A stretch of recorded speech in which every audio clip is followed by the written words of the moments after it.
अभी इंडिया में कोई भी खिलौना बाहर से नहीं आ रहा है। उसका कारण क्या है कि बीआईएस अगर किसी भी कंट्री को इंडिया में एक्सपोर्ट करना है तो उसको बीआईएस लाइसेंस लेना जरूरी है।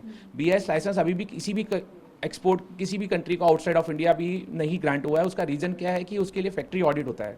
हमारे यहाँ से साइंटिस्ट जाते हैं, ऑडिटर्स जाते हैं, जो उनकी वहाँ पर जाके क्वालिटी को चेक करती हैं। अगर वो क्वालिटी जो हमारे नॉर्म्स के हिसाब से बनी हुई है तब उनको लाइसेंस ग्रांट किया जाता है। लेकिन बिकॉज ऑफ कोविड अभी कोई भी फैक्ट्री, काफ़ी एप्लीकेशन अंडर प्रोसेस है लेकिन एक भी एप्लीकेशन अभी लाइसेंस को ग्रांट नहीं किया हुआ है, क्योंकि कोविड के चक्कर में यहाँ से जो हमारे साइंटिस्ट या ऑडिटर्स हैं वो उस कंट्री में नहीं जा पा रहे हैं, उनको वीज़ा नहीं मिल पा रहे या क्वारंटाइन का चक्कर है या कुछ भी whatever, there are lot of reasons, जिसके कारण अभी कोई भी लाइसेंस किसी को ग्रांट नहीं हुआ। तो इसलिए कोई भी खिलौना 1 जनवरी 2021 से यहाँ पे इम्पोर्ट नहीं हुआ।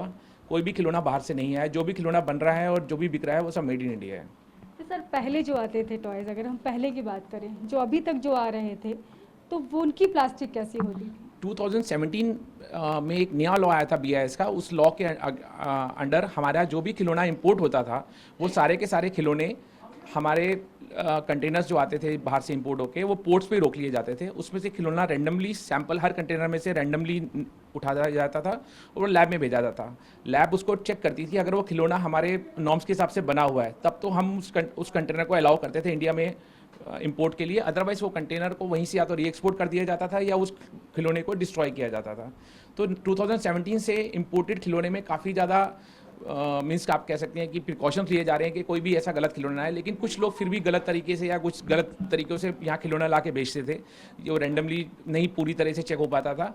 लेकिन जो खिलौना मेड इन इंडिया बन रहा था उस पर भी कोई गुणवत्ता या बीआईएस का कुछ भी नहीं था, मतलब कोई किसी को कोई लेके क्वालिटी को लेके कुछ भी फॉलो नहीं था। लेकिन अभी जो नया लॉ है उसके बाद इंडियन डोमेस्टिक को भी ये कहा गया है कि जो भी खिलौना बिकेगा वो सारा का सारा नॉर्म्स के हिसाब से होना चाहिए। तो अब खिलौने के अंदर कोई भी किसी भी किस्म की आप कह सकते हैं अगर खराबी या बच्चे को कोई नुकसान वाला इस तरह का काम बिल्कुल भी खत्म हो चुका है। सर चाइना से जो खिलौने आते थे, मतलब जो अभी जो नए नियम बन रहे हैं उसके पहले जो चाइना से खिलौने आते थे उसमें किस तरह का मटेरियल होता है, कैसी प्लास्टिक होती है? क्योंकि अगर दूसरे देश आरोप लगा रहे हैं तो कहीं ना कहीं हमारे यहाँ भी इस तरह की चीज़ें आती होंगी। इसमें बेसिकली बहुत सारी चीज़ें होती हैं, कई लेड कंटेंट होते हैं या कुछ ऐसी चीज़ें होती हैं जिनको हाथ लगाने से उसमें जहर होता है जो बच्चे के मुंह में जाने का खतरा रहता है, या फिर कुछ ऐसी शार्प एजिस होते हैं, नुकीली चीज़ें होती हैं जो वो लोग ध्यान नहीं देते, सिर्फ सस्ते के चक्कर में और क्वालिटी को वो नीचे करते रहते हैं। छोटी छोटी चीज़ें होती हैं, स्क्रूज नहीं लगाए या स्क्रूज लाइट लगा दिए बच्चे के मुंह में चले गए, या कुछ ऐसी चीज़ें लगा दी जो बच्चे को नुकसान दे सकती हैं। अब छोटे बच्चे का कहीं शार्प एजिस लगा दिए, कहीं पे इतना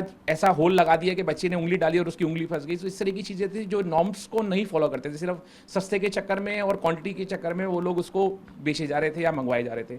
लेकिन जैसे जैसे हमें हमारी गवर्नमेंट को पता लगा, हम लोगों को पता लगा, उस तरह से वो धीरे धीरे वो कम होता गया और अब बिल्कुल खत्म होने के दौर पे, मतलब खत्म ही हो चुका है। अब कोई भी नहीं है इस तरह का खिलौना जो बच्चे को नुकसान दे सके।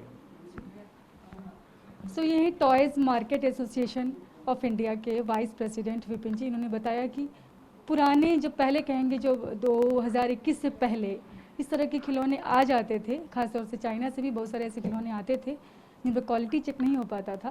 लेकिन अब जो नए नियम हैं उसके बाद से इस तरह की चीज़ें पूरी तरह से बंद हो जाएंगी। कैमरा पर्सन अमित के साथ में शालिनी वाजपेयी, TV9 भारतवर्ष, दिल्ली।